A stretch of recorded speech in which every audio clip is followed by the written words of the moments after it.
स्वामी श्री प्राणनाथ जी महाराज सूरत की पावन धरा पर पहुँचे। सूरत को सूर्यपुर भी कहा जाता है। तापी गंगा के द्वारा शोभायमान सूर्य, ये जो सूरत शहर है, यह औद्योगिक दृष्टिकोण से भी बहुत बड़ा शहर है।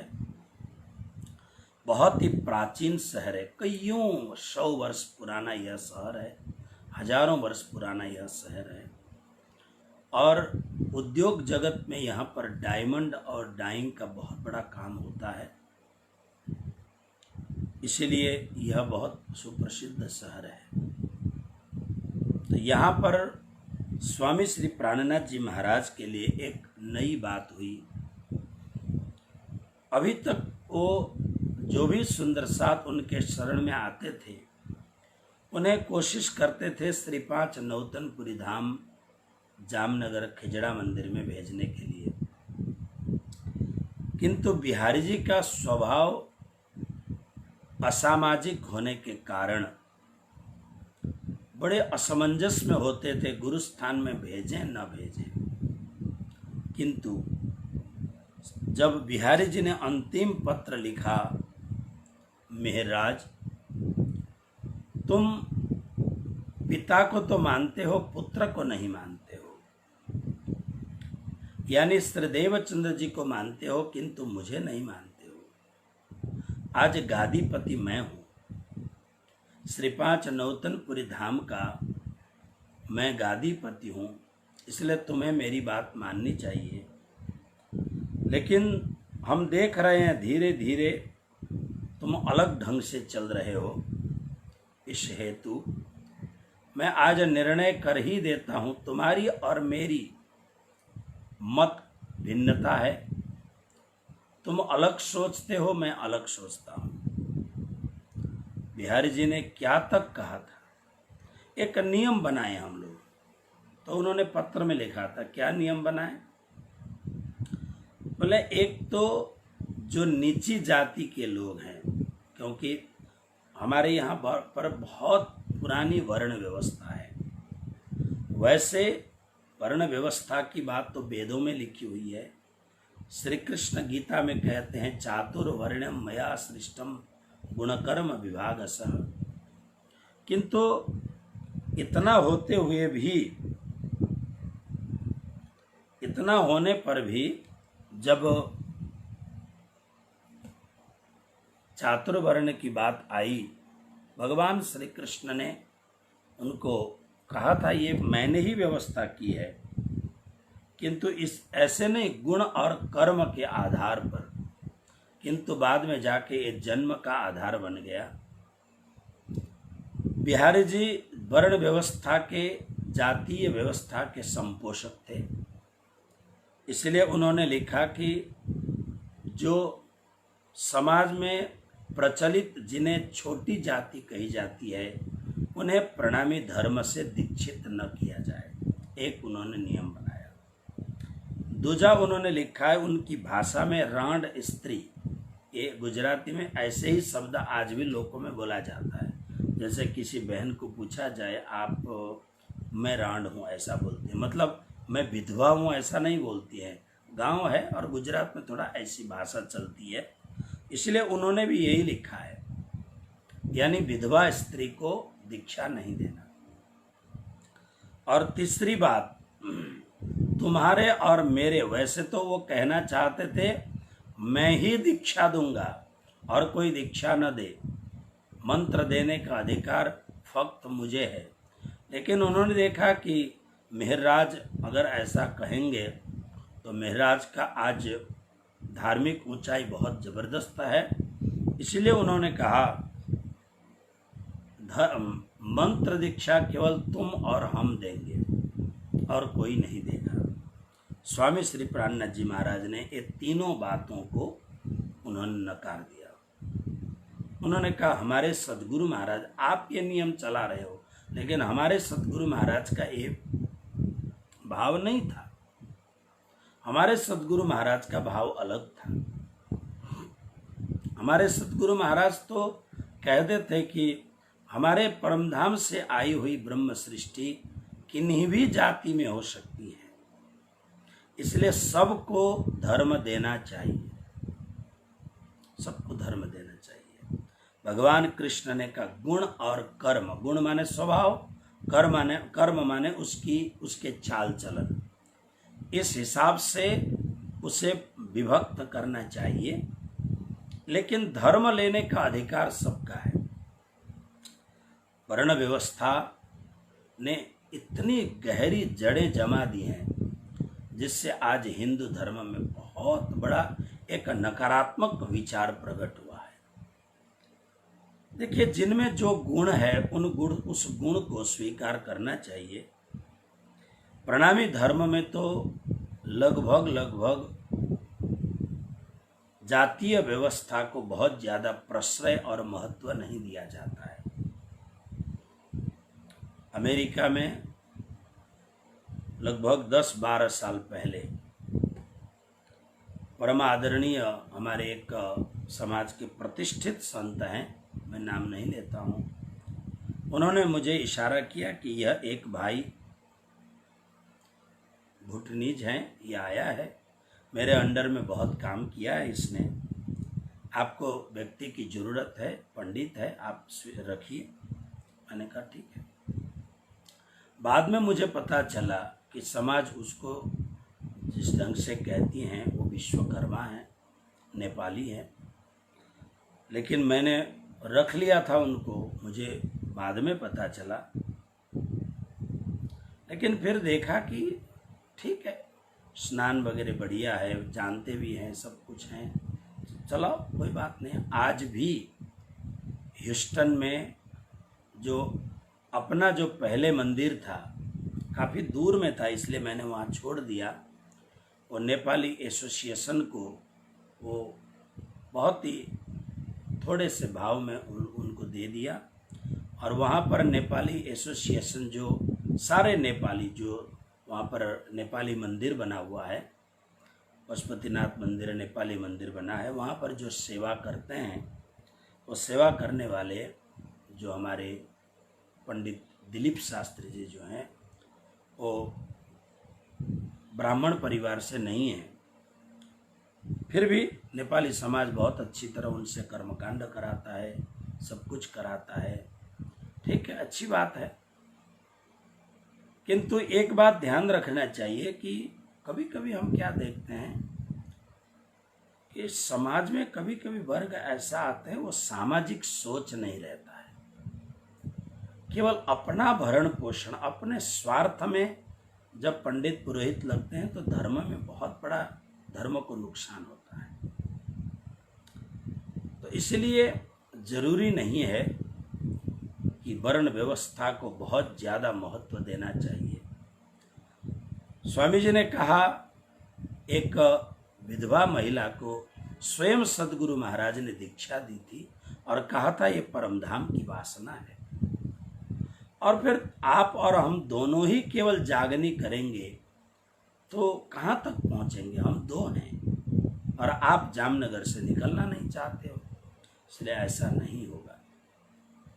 इस हेतु स्वामी जी ने ये बात मना कर दिया। तो अंतिम जो पत्र लिखा वो पत्र बहुत प्राणनाथ जी को हिला करके रख दिया। बिहारी जी ने यहाँ तक लिख दिया कि महराज, अब हम तुमको समझ गए हैं, इसलिए हम तुमको श्री 5 नौतनपुरी धाम से और धर्म से, यानी बिहारी जी उनको कहना चाह रहे हैं कि श्री कृष्ण प्रणामी धर्म से भी हम आपको बेदखल करते हैं।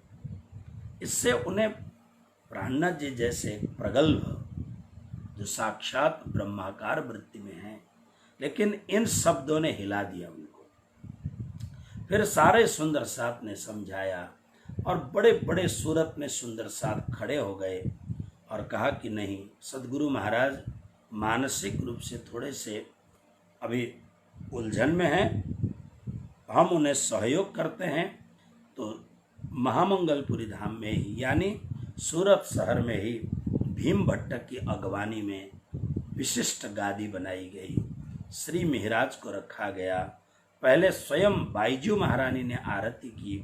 सारे सुंदर सात के प्रेम वशीभूत होकर के बाईजू महारानी को भी गादी पर बैठाया गया और उसके बाद में जुगल स्वरूप सुंदर सुखदायक ऐसा करके आरती की। और सुंदर सात ने कहा अब इसी को मुख्य स्थान मान करके अब आगे आगे बढ़िए, क्योंकि बिहारी जी का स्वभाव अनुकूल नहीं आता है, बाद में जैसा होगा देखा जाएगा। तो इसीलिए इस स्थान को सबको मंगल करने वाला स्थान होने के नाते मंगलपुरी नाम पड़ा।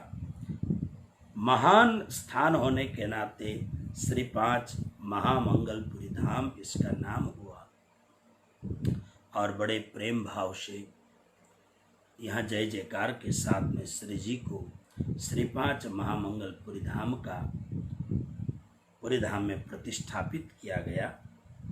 आज भी श्री 5 महामंगलपुरी धाम में जो मंदिर के आगे बाईजू महारानी की गादी यानी जुगल स्वरूप की गादी है, यही गादी प्राचीनतम गादी है। ये गादी परमहंस कृष्ण प्रियाचार्य जी महाराज श्री 5 महामंगलपुरी धाम के 9 वर्ष तक गादीपति रहे। तो तब तक इसी गादी में मूल गादीपति रहा करते थे। समय और संजोग के हिसाब से फिर हमारे संतों ने, वहाँ के गादीपतियों ने बोले इसमें इसको प्राणनाथ जी और बाईजी महारानी का ही गादी स्वीकार करके इसको इस प्रकार से रख दिया जाए। तब से फिर इसको इस ढंग से रखा गया। तो अब यहाँ के बाद में स्वामी श्री प्राणनाथ जी महाराज विचार कर रहे हैं। तो विचार करते करते सब आपने देखा कि कैसे सुंदर साथ का आगमन हुआ है, कैसे सुंदर साथ। तो लालदास जी महाराज भी वहीं पर आए, और क्योंकि लालदास जी को पहले बुलाया था, लालदास जी नहीं आए थे, लेकिन राजी महाराज ने ऐसी कृपा कर दी, उनके सारे के सारे जहाज तितर बितर हो गए, पानी में डूब गए, बहुत बड़ा नुकसान हुआ। इसीलिए यहाँ पर स्नेह सखी महाराज जो बताते हैं, बहुत भाव और प्रेम से कुछ चौपाइयों को श्रवण करें। लालदास को इन समय भई माया के उर्झन, काढ़े इन्हें श्री राज ने चाहिए चरण तले सयन। श्री प्राणनाथ जी महाराज के प्रमुख शिष्यों में, जिनके द्वारा श्री प्राणनाथ जी महाराज को जागनी यात्रा में बहुत बल मिला हो, ये लालदास जी महाराज हैं। राज्य महाराज जानते थे इनके द्वारा जागनी का बहुत बड़ा कार्य होना है, इसलिए माया से उनको निकाला। नुकसान तो बहुत हुआ माया का, लेकिन माया जे बड़ो लाभ ते बड़ो जोखम। तो माया में नुकसान हुआ, लेकिन उसके बाद में आज लालदास जी महाराज महामती स्वामी श्री प्राणनाथ जी महाराज के उन प्रमुख शिष्यों में से एक ऐसे अनुपम शिष्य हैं जिनके नाम में जैसे प्राणनाथ जी के नाम पर महामती शब्द लगता है, ऐसे लालदास जी महाराज के नाम के ऊपर भी महामती शब्द लगता है। इसीलिए लालदास जी महाराज को पहले तो लक्ष्मण सेठ इनका नाम था, फिर इनको लालदास जी के नाम से अभिहित किया गया। और इन्हें जब बहुत ज़्यादा नुकसान हुआ, फिर इनके हृदय में तीव्रतम वैराग्य आया। मन में सोचा, क्योंकि श्री प्राणनाथ जी महाराज जिसको भी जागनी करते, तारतम देते, उसको श्री 5 नौतनपुरी धाम में भेजते। ये जा नहीं सके थे, इसलिए पोरबंदर में से इन्होंने संकल्प किया कि मैं श्री 5 नौतनपुरी धाम जाऊंगा। और जिसको महामती प्राणनाथ जी भूरी भूरी प्रशंसा करते हुए कहते हैं, ए मध्य जे पुरी कहावे नौतन जेहनु नाम, उत्तम 14 भवनमा जहाँ बालानो विश्राम। तो इस ये जो परम दिव्य स्थान है वहाँ का दर्शन करूँगा। और वर्तमान श्री 5 नौतनपुरी धाम के गादीपति सदगुरु धनी श्री देवचंद्र जी महाराज के सुपुत्र गुरुपुत्र बिहारी जी के दर्शन करूंगा, तब ही अनाज खाऊंगा। ऐसा अनाज का व्रत लेकर के पोरबंदर से चल पड़े। आए, लेकिन आते आते क्या हुआ कि रास्ते में से जामनगर की ओर जाना था, किसी कारणवश जामनगर नहीं जा सके, तो उनको वाया सूरत होकर के जामनगर जाना पड़ा। सूरत आए, सूरत आने पर उनको पता था सदगुरु महाराज यहाँ पर विराजमान है श्री जी साहेब, तो वहाँ गए, दर्शन किया।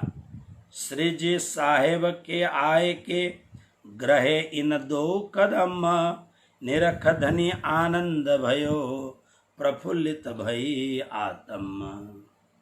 लालदास को देख करके श्री जी बहुत खुश हो गए। अब धीरे धीरे श्री जी ने एक आयाम बना दिया था कि श्री कृष्ण प्रणामी धर्म का एक फ्यूचर का पूरा इंफ्रास्ट्रक्चर बना दिया था मानसिक रूप से। तो इसमें धर्म के बड़े बड़े योद्धाओं की जरूरत थी, धर्म के सेनापतियों की जरूरत थी, क्योंकि एक विशाल विचार लेकर के चल रहे थे। केवल थोड़े से शिष्य बना करके गुरुडम में उनका था नहीं, उन्हें तो पूरा विश्व का कल्याण कर रहा था। इसलिए अब उन्हें ऐसे ऐसे व्यक्तित्व की जरूरत थी जो धन से भी बड़े हों, धर्म से भी बड़े हों, विचार से भी बड़े हों, कुरान की बातों को अच्छी तरह जानते हों। इसलिए लालदास जी के आने पर निरख धनी आनंद भयो। लालदास को देख करके धनी बहुत खुश हो गए, बहुत प्रफुल्लित हो गए। श्री जी साहेब जो इन समय बड़ो जो पायो सुख, लेवो उठो प्रसाद अब हंस बचन कहे श्रीमुख। लालदास जी ने दंडवत प्रणाम किया, बड़ा आनंद हुआ। एक महान गुरु के चरणों में एक महान शिष्य पहुंचता है तो गुरु और शिष्य दोनों को परम आनंद होता है। लालदास जी को बड़ा आनंद हुआ, दर्शन किया, और सदगुरु महाराज मंद मंद मुस्कान करते कहते हुए हैं, मैं जब बुला रहा था तब तो नहीं आया, लेकिन अब आए हो। लेकिन तब आते तो अलग ढंग से आते, अब जब आए हैं तो बीतक में खुद लिखते हैं लालदास जी, लाल दास ले चलिया खाली लेकर हाथ। चौपाई कुछ ऐसी है, खाली लेकर हाथ। जब श्री जी ने कहा था तब उनके हाथ पूरे भरे हुए थे। उस समय के लक्षाधिपति थे, बहुत संपत्ति थी, वो पूरी संपत्ति धर्म में सेवा में काम आ सकती थी।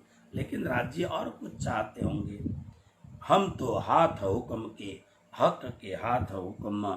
लेकिन आज खाली हाथ से आए हैं, लेकिन लालदास आए हैं, तो इसलिए बड़ा आनंद हुआ। कहते लालदास भोजन का समय हो गया है, तुम प्रसाद लो। तब लालदास जी ने कहा, तब बोले लालदास जी, हमको नेम अनाज, हम करें दर्शन नौतनपुरी, अन्न छोड़ियो इन काज।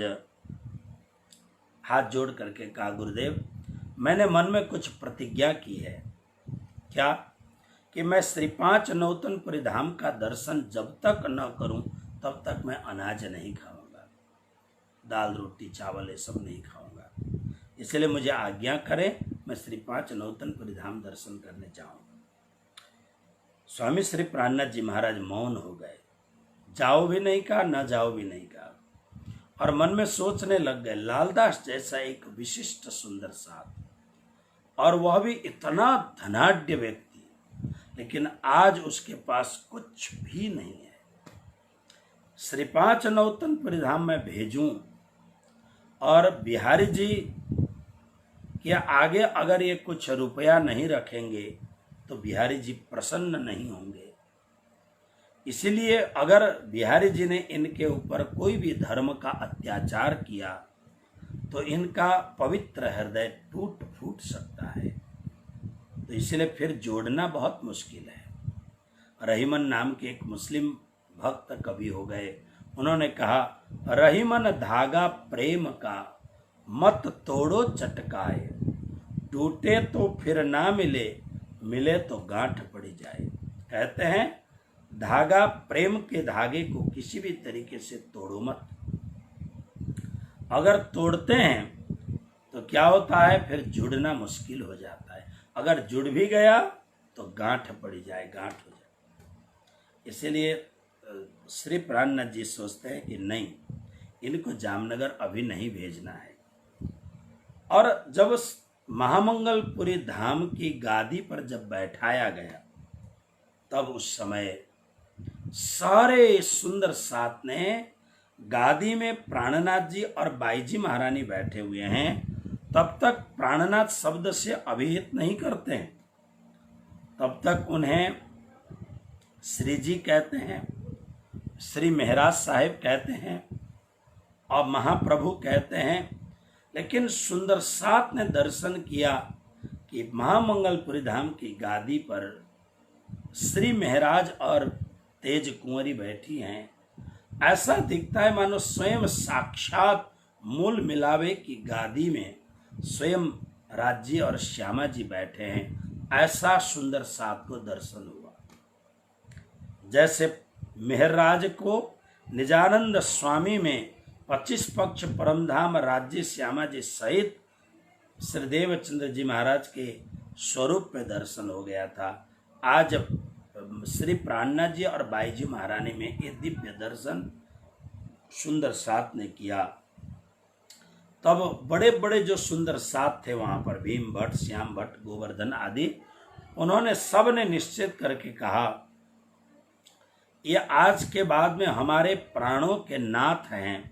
जैसे गोपियों के लिए श्री कृष्ण हैं, ऐसे हमारे प्राणों के नाथ हैं। तो तब से स्वामी जो मेहरराज को सारे सुंदर साथ ने प्राणनाथ कहना शुरू किया और जय जयकार किया। बोलो श्री प्राणनाथ प्यारे की जय, ऐसे जय जयकार किया।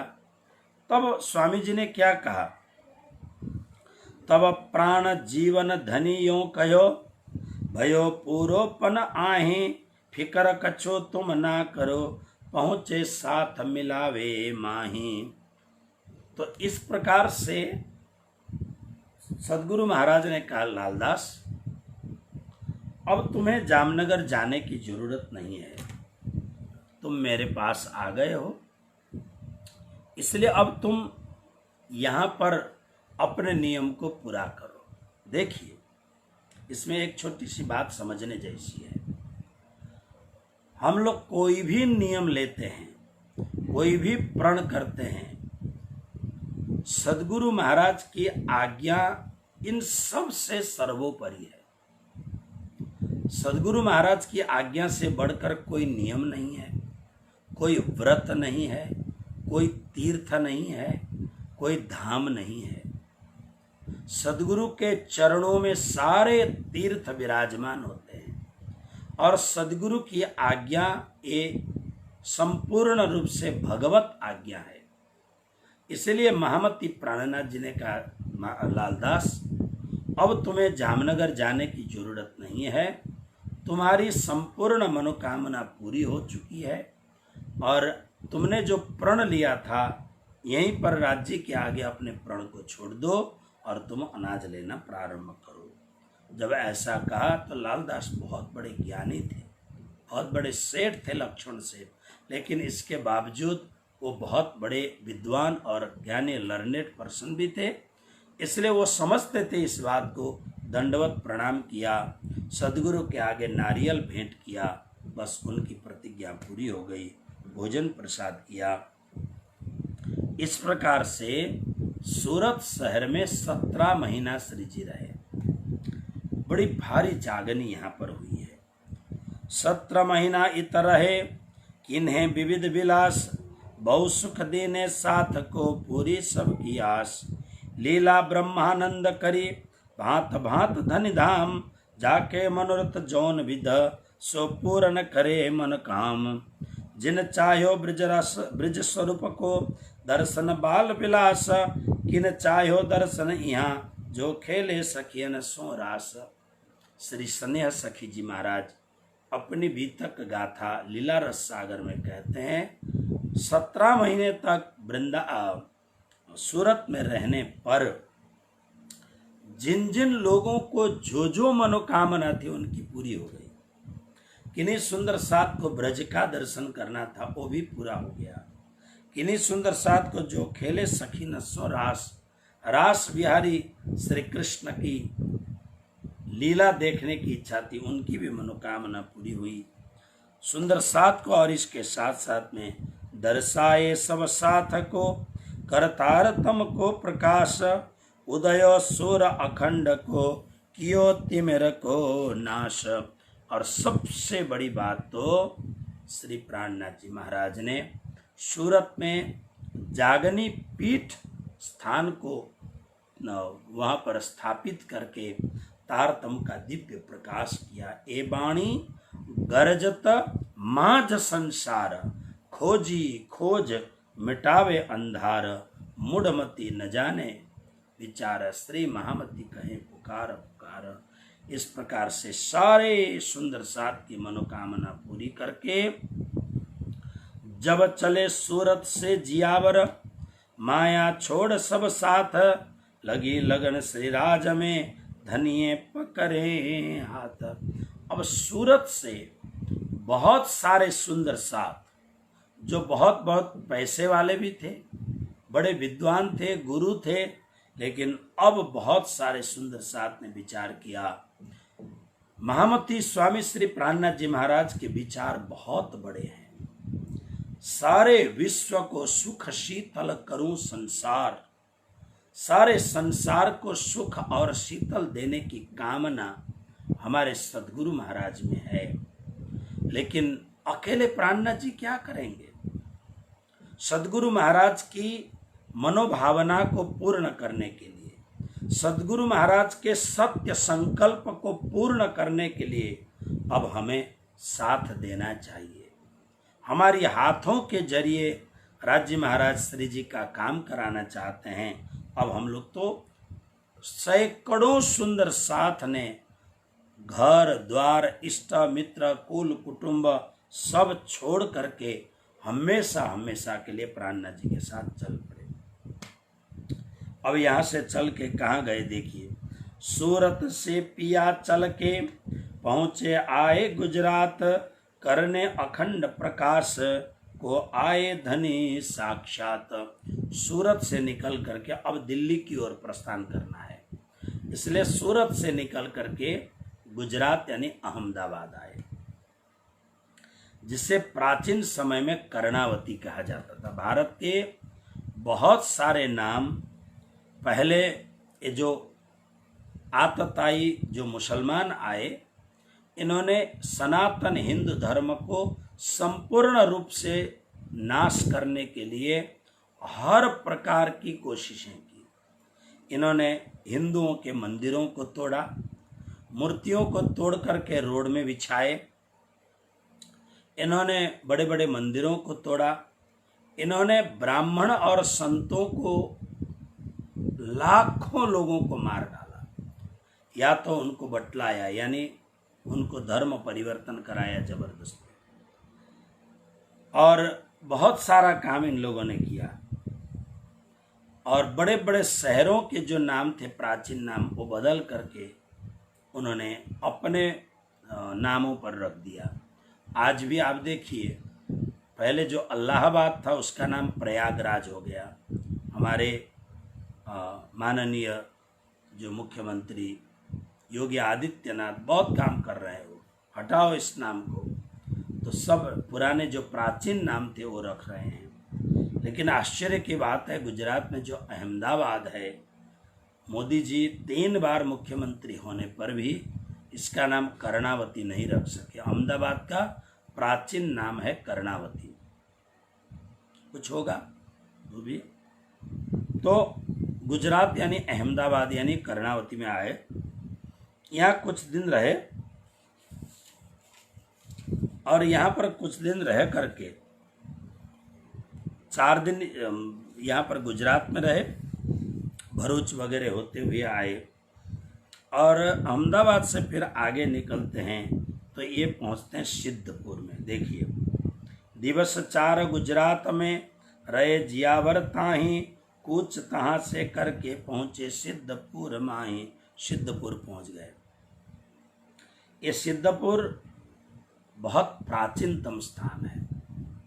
श्रीमद् भागवत में पौराणिक एक ऋषि हैं जिनका नाम है कर्दम ऋषि, जिन्होंने स्वयंभुव मनु और शत्रुपा रानी की 3 लड़कियों में से आकुति, देवहूति, प्रसूति में से देवहूति के साथ में विवाह किया था।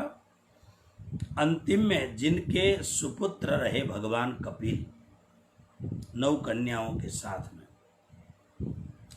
तो सिद्धपुर में अंतिम में भगवती देवहूति को भगवान कपिल ने अनन्य भक्ति का ज्ञान सुनाया और उसके बाद में परम योगिनी बना करके भगवान कपिल प्रयाग गंगा सागर चले गए ध्यान तपस्या के लिए। और यहाँ पर भगवती देवहूति के आँखों से सुपुत्र के जाते हुए, योगिनी होते हुए भी आँखों से पुत्र के प्रेम में आंसू टपके, जिससे बिंदु सरोवर कहा जाता है और इस स्थान को सिद्धपुर भी कहा जाता है और इसको माता गया भी कहा जाता है। श्री जी यहाँ पर आए, यहाँ 22 दिन रहे और ये तीर्थ स्थान है, इससे यहाँ पर देवी देवताओं के स्थानों में दर्शन भी करने गए और वहाँ जो पंडित पुरोहित थे उनको दान दक्षिणा भी दिया। और दान दक्षिणा देके 22 दिन के बाद में जाते जाते एक स्थान में पहुँचे तो वहाँ पर एक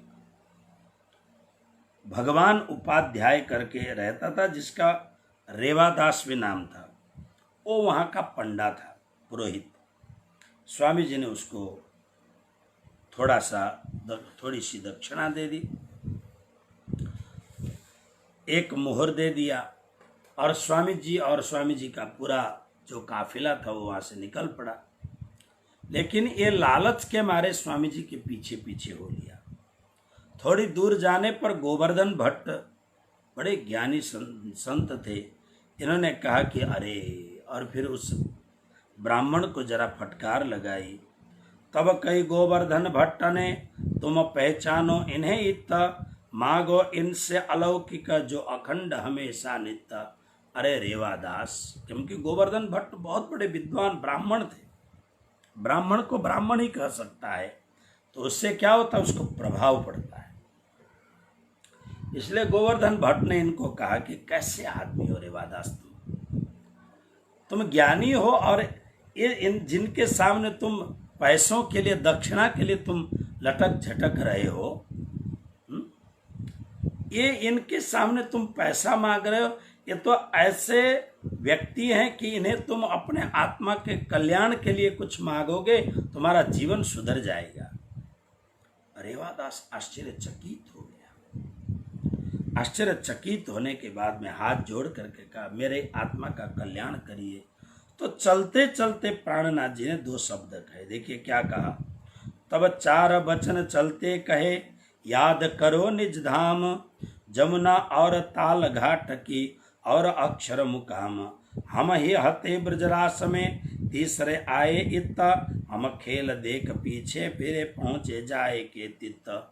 बस चलते चलते अब इसके भीतर उस ज्ञान को लेने के आधिकारिक हृदय अभी बना नहीं है, लेकिन श्री जी की अलौकिक अमोघ सफल दिव्य वाणी, सत्य वाणी है और यही वाणी काम कर गया। देखिए क्या कहते हैं, याद करो निज धाम, क्योंकि महापुरुषों के मुख से जो बात निकले, कबीर, रामानंद जी जो महान संत थे, उनके चरणों में जाएं और कहें मुझे चेला बनाओ। रामानंद स्वामी के हट जुलाहा है तू, कहाँ मेरे पास आया करके उसको भगाते रहते थे। कबीर ने सोचा कि मुझे दीक्षा तो लेनी है, तो ब्रह्म मुहूर्त में गंगा स्नान करके जब गंगा के घाट से ऊपर की ओर जाते हैं तो दिखाई कुछ नहीं देता है, हाथ में गंगा जल का लोटा है और एक हाथ से धोती पकड़ा हुआ है और रामानंद स्वामी श्लोकों का, स्तोत्रों का पाठ करके गंगा स्नान करके ऊपर जा रहे हैं। तो सीढ़ी में, अवतरणिका जो घाट की सीढ़ी है, वहाँ पर कबीर सो गए। तो कहते हैं कि रामानंद स्वामी ने देखा नहीं और रामानंद स्वामी का चरण कबीर के ऊपर पड़ गया और जैसे पड़ गया तो एकदम चकित होकर के राम राम राम राम राम राम कहा। फिर उजाले में देखा कौन है। कबीर हाथ जोड़ के खड़े हैं, गुरुदेव दंडवत प्रणाम, बस मुझे दीक्षा मिल गई। कभी कभी कहते ना, गुरु गुड़ रहा चेला चीनी हो गया। रामानंद स्वामी महान वैष्णव के परम आचार्य रामानंद आचार्य हो गए। उनके इस प्रकार के शिष्य रहे कबीर। दीक्षा नहीं दी, लेकिन कबीर ने मान लिया यही दीक्षा है मेरी, और कबीर कबीर हो गए। कबीर की भूमिका बहुत ऊंची भूमिका है कबीर की, जिसको स्वामी श्री प्राणनाथ जी महाराज ने अपनी वाणी में पंच वासना में स्थान दिया है कबीर को। तो स्वामी जी ने ऐसे, उसकी आध्यात्मिक भूमिका इतनी ऊंची नहीं थी रेवादास की। स्वामी जी ने बोल दिया, रास्ते में चलते चलते निज धाम को याद करो, जमुना जी को याद करो, परम धाम की जमुना को, ताल घाट की याद करो, और अक्षर का मुकाम याद करो। और कहा, हम ही ब्रज और रास में थे, जागने के ब्रह्मांड में हम आए हैं, जाग करके परम धाम जाना है। ये बात सुनते ही जितनी बात याद रही, इसको उन्होंने मंत्र समझ लिया और घर में आकर के नियम बनाया। इतने बड़े महापुरुष हैं, इसलिए इस मंत्र का जाप करना, किसी से भी बिना बोले जप करने लग गए। बहुत समय पश्चात सिद्धपुर के एक महान संत हुए, प्रणामी धर्म, जिनका नाम है केशव भट्ट, केशवदास। केशव भट्ट इनके परम मित्र थे। आए, मिले, बोलते नहीं है। फिर इन्होंने पूछा क्या बात है। बोले एक महात्मा आए थे, तब से कुछ इनको दे के गए हैं, तब से जाप करते हैं, बोलते नहीं है। तो केशव भट्ट ने बड़े प्रेम से समझाया और पूछा कि कौन था। तब मौन ग्रही कौन बात से। तब उन्होंने अपना मौन तोड़ा। तोड़ के क्या बताया सुनिए। क्षत्रिय एक आए यहाँ, कहे दो एक वचन, तिनने परबोधे हमको, सोमे ग्रह भयो मुन्ना। का एक क्षत्रिय संत, प्राणनाथ जी क्षत्रिय वंशावतंस थे, क्षत्रिय आए थे यहाँ पर। उन्होंने मुझे ये 4 बातें कही, मुझे लगा यही मंत्र है, मैं रट रहा हूं। कौन सी बात थी, सुनाओ मुझे। तो केशव भट्ट परम मित्र और परम विद्वान थे, उनको प्राणनाथ जी की बात सुनाई। सुनते ही केशव भट्ट चौंक गए। परमधाम की आत्मा थे, चौंक गए। और चौंक करके उन्होंने कहा, अरे तुम उनको क्षत्रिय संत कहते हो? अरे वो तो साक्षात परब्रह्म परमात्मा। क्या बोलते? तब केशव भट्ट ने कहे, अरे मूर्ख, भगवान वे तो अक्षरातीत थे, भई न तो हे पहचान। हे भगवान दास, मूर्ख शब्द का, मूर्ख भगवान दास, अरे वो क्षत्रिय संत नहीं, हो तो साक्षात अक्षरातीत परमात्मा थे। पता लगा किधर गए, तो कहते थे बात सुना मैंने, वो दिल्ली की ओर प्रस्थान कर रहे हैं। तो यही केशव भट्ट दिल्ली पहुंचते हैं। तब श्री जी मेरता होते हुए जब दिल्ली पहुंचेंगे, तो वहां पर श्री जी के दर्शन करके फिर केशव भट्ट जी ने श्री जी का संगत किया। परमधाम की परम विशुद्ध आत्मा थे, दीक्षा ग्रहण किया। फिर वापस सिद्धपुर आए। सिद्धपुर आके अब रेवादास को जगाया उन्होंने, उन्हें तारतम दिया, और केशव भट्ट ने अपना जो घर था उसी को मंदिर बना दिया। उसके बाद में केशवदास श्री प्राणनाथ जी महाराज के चरणों में हमेशा हमेशा के लिए पहुंच गए, और जीवन भर केशव भट्ट ने स्वामी जी को साथ दिया। केशव भट्ट ने सबसे बड़ा काम क्या किया है, स्वामी श्री प्राणनाथ जी महाराज जब जेल गए थे, तब से पद्मावतीपुर धाम में विक्रम संवत 1750 तक,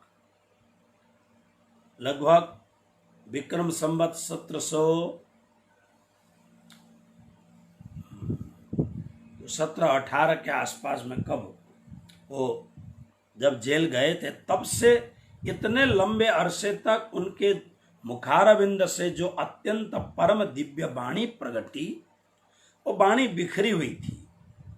तो इसको किस वस्तु को कहाँ रखना है, कैसे रखना है, इसको बोलते हैं जिल्द बांधना।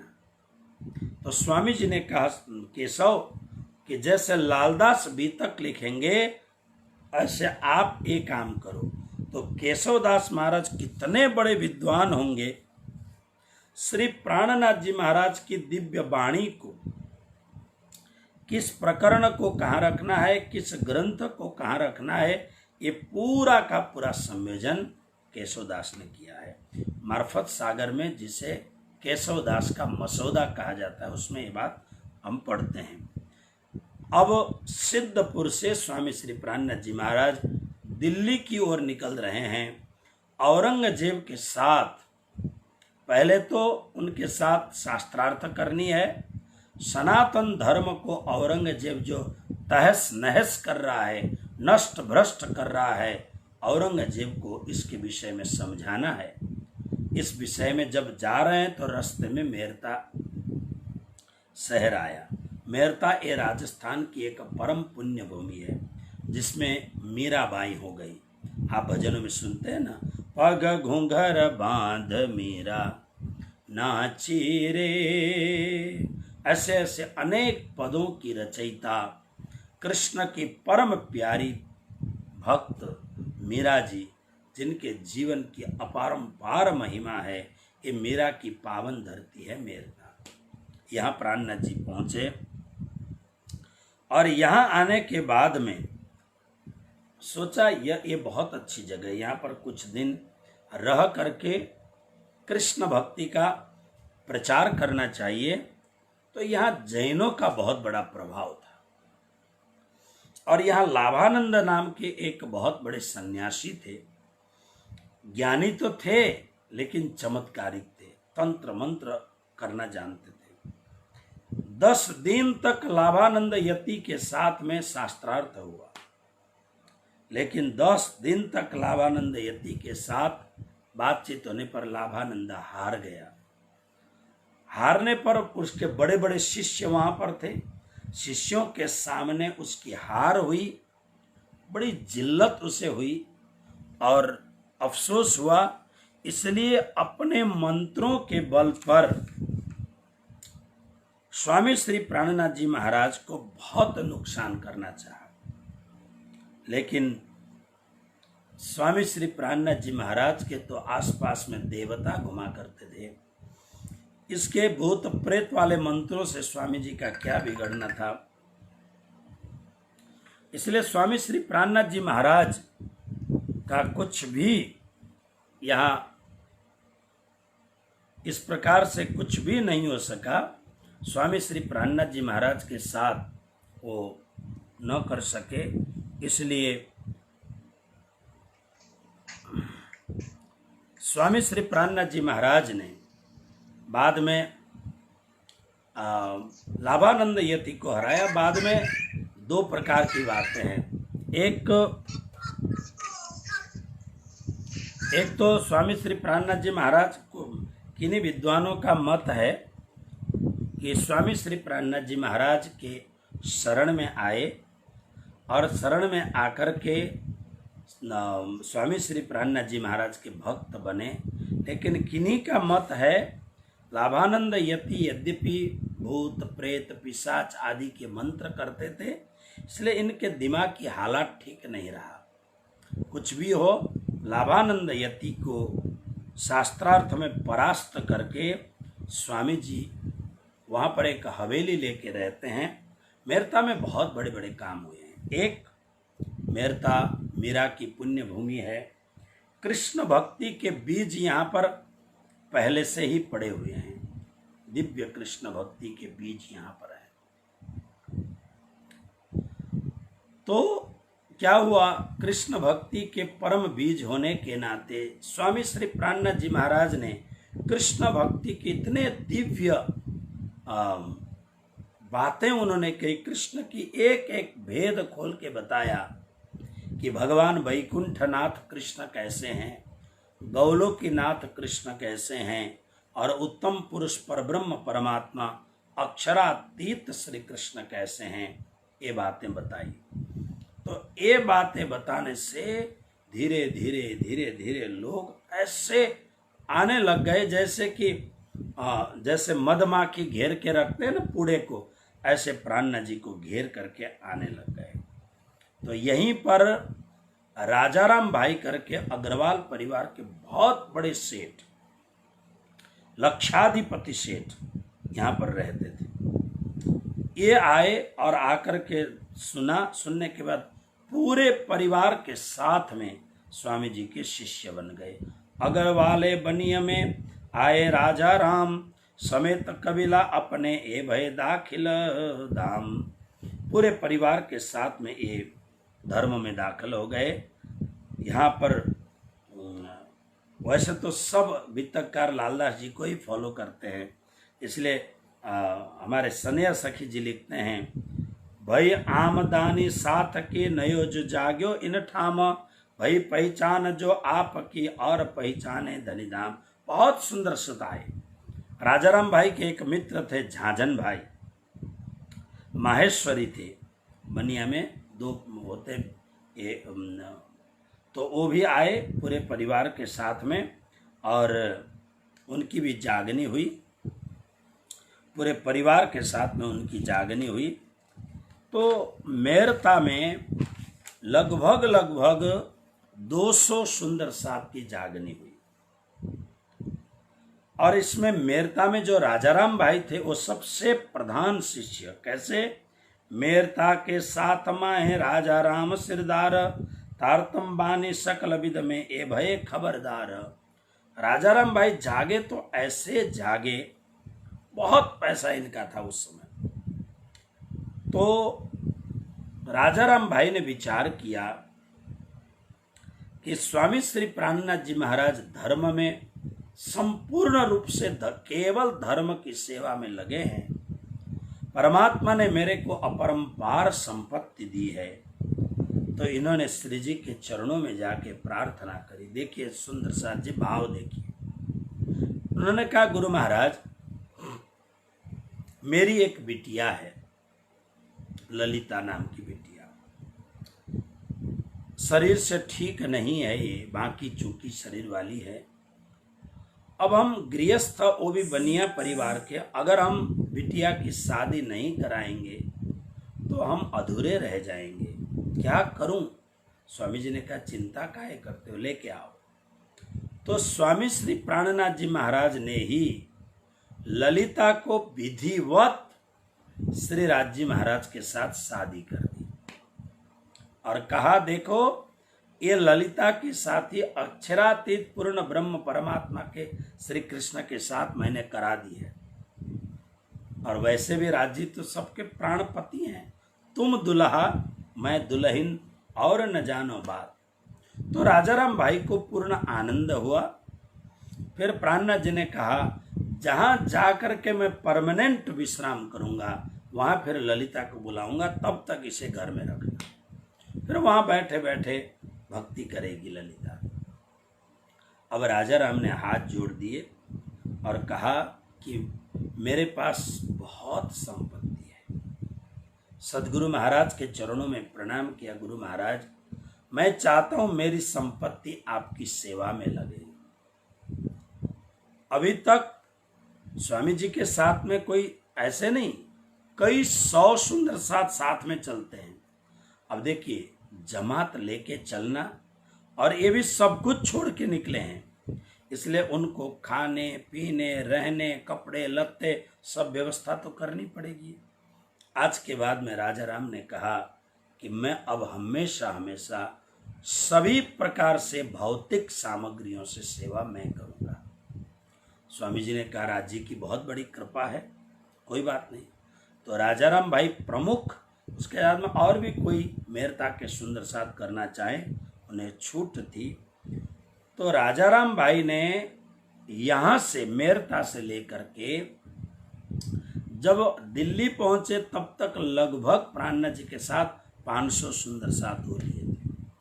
और दिल्ली से चलते चलते आज के ही दिन विक्रम संवत 1740 को, आज के दिन जब पद्मावती परिधाम यानी पन्ना पहुंचे, तब सुंदर साथ का पुराने प्राचीन परंपरा का मत है प्राणनाथ जी के साथ 5000 लोग थे। इन 5000 लोगों को चाहे 500 हो या 5000 हो, उनको भौतिक हर प्रकार की व्यवस्था राजाराम भाई के यहाँ से होती थी। अब आप विचार करिए कि आज से 350 वर्ष पहले, और वो अभी एक जगह नहीं, प्राणनाथ जी तो प्रतिदिन चलते हैं। तो राजाराम भाई ने घोड़े, खच्चर, बैलगाड़ियाँ, ऊंट गाड़ियाँ इतने लगा रखे थे, पूरी एक सृष्टि चलती थी और उसके लिए पूरा एक व्यवस्थापन अलग कर दिया था। मुनीम अलग, उसके सेवक अलग, उसके कई गाड़ियां लगी रहती थीं कि स्वामी जी आज जहां पहुंचेंगे वहां सामान पहुंचाना। इस प्रकार से सेवा में तल्लीन। आप बताइए कितनी बड़ी सेवा है। हम लोग तो क्या है, हम सेवा करते जरूर हैं, लेकिन सेवा के साथ साथ में मेवा भी जल्दी चाहते हैं, आशीर्वाद भी जल्दी मिल जाए, नाम भी जल्दी हो जाए। कितनी बड़ी सेवा है, आप विचार करो। श्री जी के साथ में लालदास आदि सुंदर साथ चल रहे हैं, ये भी बड़े बड़े सेठ साहूकार सब छोड़ के चल पड़े। और राजाराम भाई ने सोचा मेरे जीवन की सबसे बड़ी उपलब्धि है सदगुरु महाराज की सेवा। मुझे जो परमात्मा ने ये धन दे रखा है, मैं अब पूरे धन से सदगुरु महाराज की सेवा करूंगा।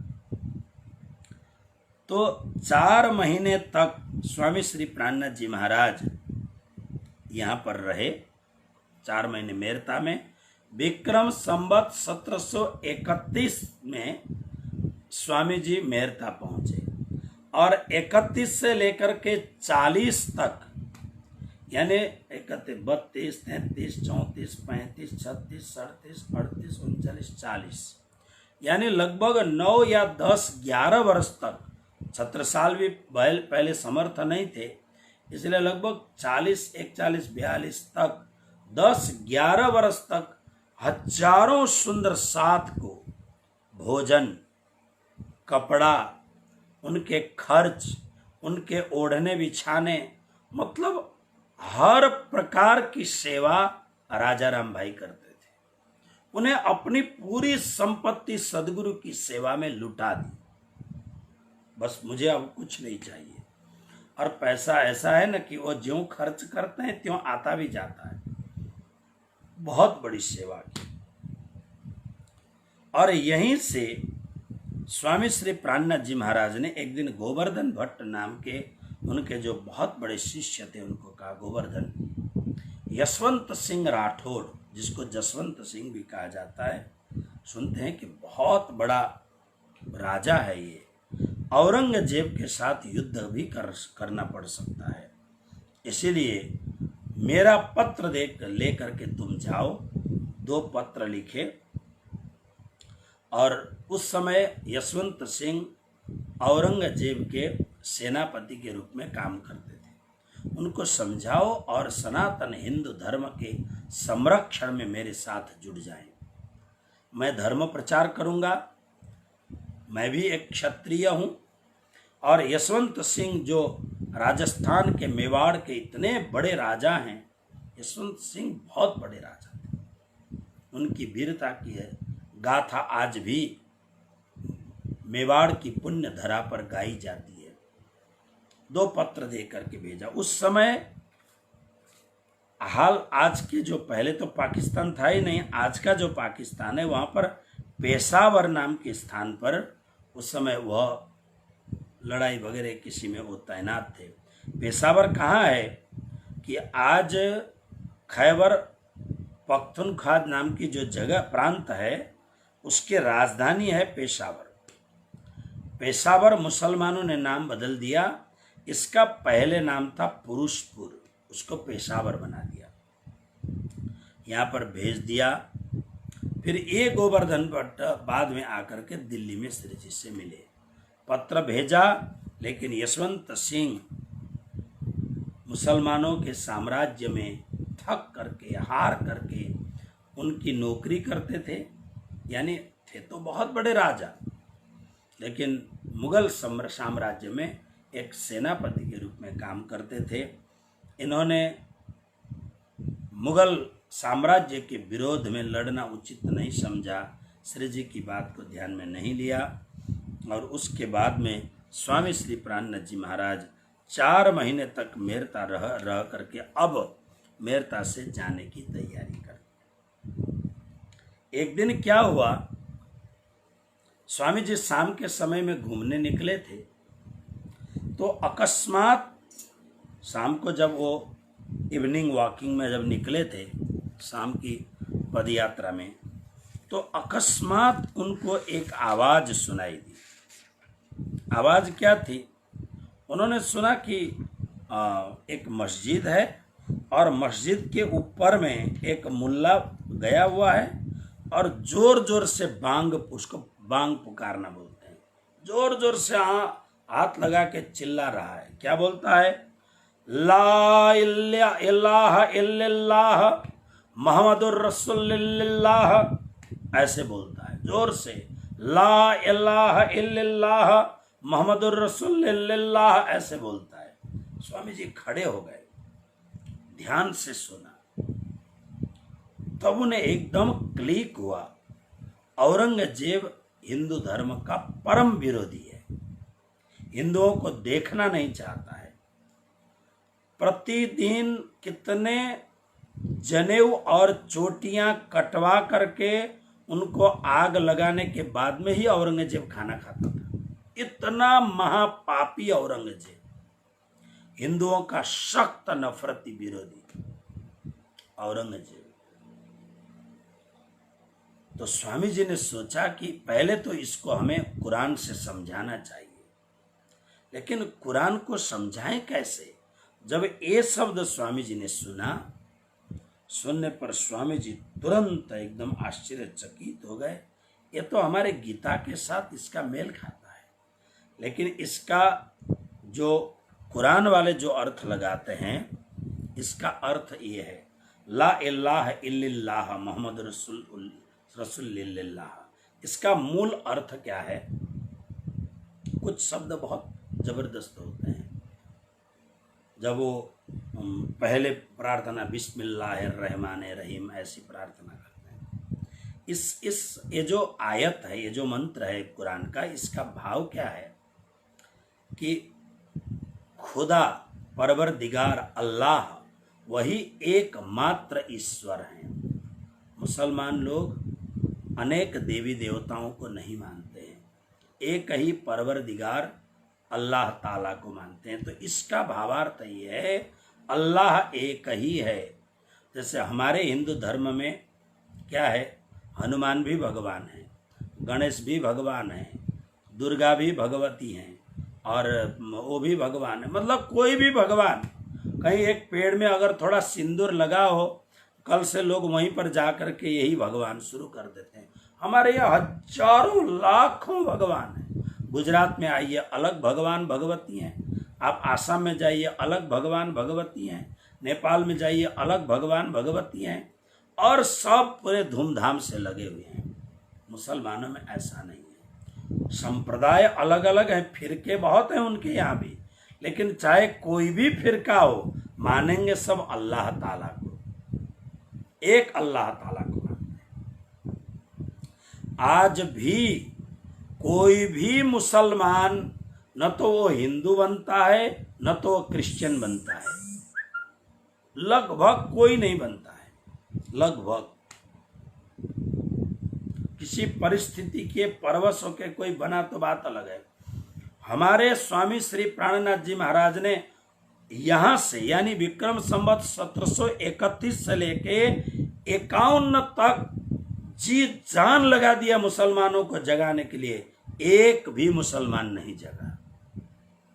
2-4 स्वार्थी आए जरूर थे, लेकिन एक भी नहीं जगा। इसके 2-3 बहुत बड़े कारण हैं। एक तो कारण ये है कि मुसलमान के यहाँ सीधा एक नियम है, अल्लाह एक ही है, परवरदिगार एक ही है, खुदा एक ही है। और मोहम्मद कौन है? मोहम्मद रसूल है, यानी खुदा के पैगाम लेकर के आए हुए डाकिया हैं, पोस्टमैन हैं। मोहम्मद इज नॉट गॉड, वो परमात्मा नहीं है, वो प्रॉफिट मोहम्मद, यानी वो परमात्मा का पैगाम लेके आने वाला है। हमारे यहाँ तो क्या होता है, जरा सा चमत्कार किया, बस यही भगवान है करके भगवान की मूर्तियां छोड़ देंगे और मानने लगेंगे उसी आदमी को। मुझे लगभग 20 वर्ष हो गया होगा, अमेरिका के मैं अलाबामा में था, अलाबामा स्टेट में। जिस घर में मैं पहले भी गया हुआ था, बड़े कृष्ण भक्त परिवार। एक बार मैं गया, मैं बैठा था, स्वागत सत्कार किया, लेकिन उनके भाव में कुछ परिवर्तन देखा मैंने। बाद में मुझे कहते हैं स्वामी जी आपको कृष्ण के फोटो चाहिए, बहुत अच्छे फोटो हैं। मैंने कहा अच्छी बात है, अगर बढ़िया हो तो मुझे दो एक, मैं कृष्ण भक्त हूँ। तो उन्होंने मुझे दिया। मैंने कहा क्यों, आप तो पूजा करते थे ये? बोले नहीं। तो मैं उनके पूजा रूम में घुस गया, जाकर के देखा तो 2 मंदिर बने हुए हैं। एक मंदिर में परमानेंट पर्दा लग गया है और दूसरा मंदिर चालू है। दूसरा मंदिर स्वामीनारायण मंदिर चालू है। इन्होंने 1 वर्ष पहले ही कृष्ण भक्ति को छोड़ करके स्वामीनारायण की भक्ति चालू कर दी थी। नाम लेके कह रहा हूं। अब स्वामीनारायण के संतों ने इनको ये समझाया कि स्वामीनारायण ही भगवान है और कोई भगवान नहीं है। राम कृष्ण शिव सबसे बड़े स्वामीनारायण भगवान है। अब स्वामीनारायण धर्म जो है वो केवल गुजरात में है और गुजरातियों में ही है, और में तो 0.1% भी नहीं है। वो गुजरातियों को छोड़ के और किसी को बहुत ज़्यादा वो भी नहीं करते हैं, तजुब नहीं देते हैं केवल। और गुजरातियों में भी जो समृद्ध वर्ग है पटेल, उन्हीं के पीछे वो पड़े रहते हैं। मैंने तो बहुत स्टडी की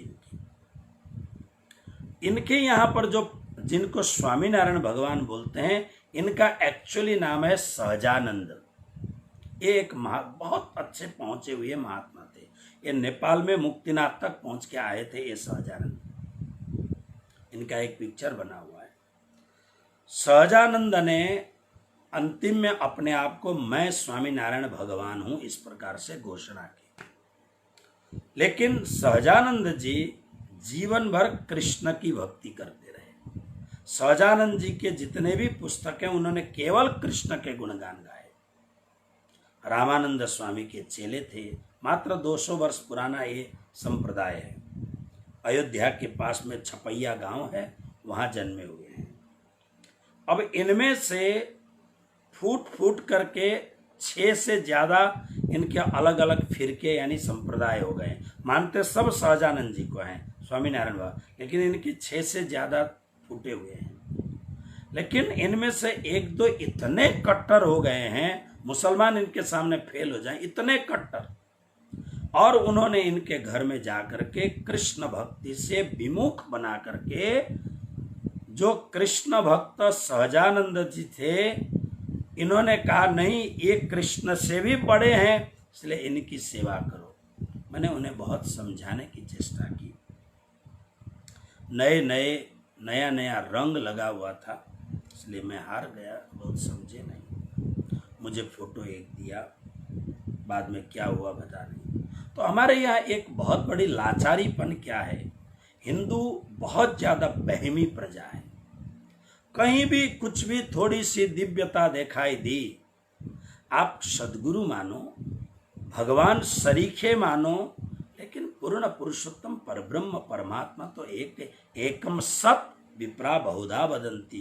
परमात्मा तो एक ही है, सर्वम खलविदम ब्रह्म। हमारा वेद भी तो यही कहता है, लेकिन हम कहते जरूर हैं कि सर्वम खलविदम ब्रह्म, एकम सत विप्रा बहुधा वदंती, हम जरूर कहते हैं, लेकिन मानते नहीं है। मानते तो हम छोटे छोटे उसमें मानते हैं। और इन अपनी मान्यताओं को लेकर के इतना झगड़ा हम करते हैं, इसलिए दूसरे लोग लाभान्वित होते हैं हमारे झगड़ों को देख करके। मुसलमानों में एक बड़ी खासियत ये है कि वो केवल परवरदिगार खुदा को अल्लाह ताला को मानते हैं, जबकि मोहम्मद, उनके यहाँ पर मोहम्मद जो हैं उनको भी खुदा नहीं माना जाता है। ये जो चौपाई है, ये जो इसको कुरान में जो बात लिखी गई है उसको आयत बोलते हैं। तो यह आयत ये कहती है कि मोहम्मद रसूल हैं, यानी पैगाम लेकर के संदेश लेके आने वाले हैं, लेकिन अल्लाह ताला एक ही है, इसलिए एक अल्लाह ताला को मानते हैं, एक को ही। लेकिन प्राणनाथ जी ने इसको अपने ढंग से अर्थ लगाया। अपने ढंग से क्या अर्थ लगाया? अरे घर में हवेली में गए, लालदास को बुलाया, लालदास तुम उर्दू, फारसी, अरबी बहुत अच्छी तरह जानते हो। बोले हाँ गुरु महाराज, क्योंकि बहुत बड़ा व्यापार था। मुझे आज ये वस्तु मिली है, लगता है कि ये औरंगजेब को समझाने में काम आएगा। देखिए प्राणनाथ जी की भावना, देखिए कितनी बड़ी भावना। स्वामी जी साधु बन चुके हैं, रोम बन चुके क्या वो साधु हैं, भले तेज कुमारी धर्म पत्नी हों, लेकिन वो सदगृहस्थ साधु हैं प्राणनाथ जी। इसलिए उन्होंने मार काट में विश्वास नहीं करते हैं, साधुता में विश्वास करते हैं, दया में, करुणा में विश्वास करते हैं, अहिंसा में विश्वास करते हैं। इसलिए स्वामी जी ने कहा सबसे पहले हम कुरान के माध्यम से औरंगजेब और उसके जो गिरोह है उसको समझाएंगे कि भाई कुरान में कहाँ पर लिखा है किसी को परेशान करो, तुम काफिर कहते हो। कुरान में मुसलमान के यहाँ पर हमारे महाराज श्री आजकल बड़े इसमें रिसर्च कर रहे हैं, तो वो कह रहे थे गजबे हिंद, तो उसमें कुरान में लिखा हुआ है, क्या लिखा है कुरान में देखिए, जो अल्लाह ताला को, मैं थोड़ी सी बात करके आगे बढ़ूं, जो अल्लाह ताला को नहीं मानता है उसे काफिर कहते हैं, और काफिर को खुदा के इस कायनात में, इस सृष्टि में रहने का कोई हक नहीं है। और ये बात सनातन धर्म में भी कहा जाता है, ये पूरी सत्ता परमात्मा की है। कम से कम थोड़ी सी प्रार्थना, यानी परमात्मा को धन्यवाद तो दो, जिसने ये सृष्टि बनाई, जिसने इतना ऑक्सीजन सब कुछ हमें परमात्मा, वही परमात्मा जीवित रखता है, तुम उसको धन्यवाद, एक धन्यवाद के प्रार्थना के सुर भी नहीं बोल सकते हो। इसलिए उपनिषद कहती है ईशावास्यमिदं सर्वं यत्किंचित् जगत्याम जगत तेन त्यक्तेन भुंजीथा मा गृधः कश्चित् धनम। शास्त्र कहता है वो चोर है, वो बदमाश है, वो लुटेरा है, जो जिस परमात्मा ने हमें दिया सब कुछ है, उस परमात्मा को दो हाथ जोड़ करके कृतज्ञता का अहोभाव नहीं रख सकता है, धन्यवाद थैंक यू नहीं कर सकता है, वो ठीक नहीं है। तो कुरान में यही बात लिखी हुई है। कुरान में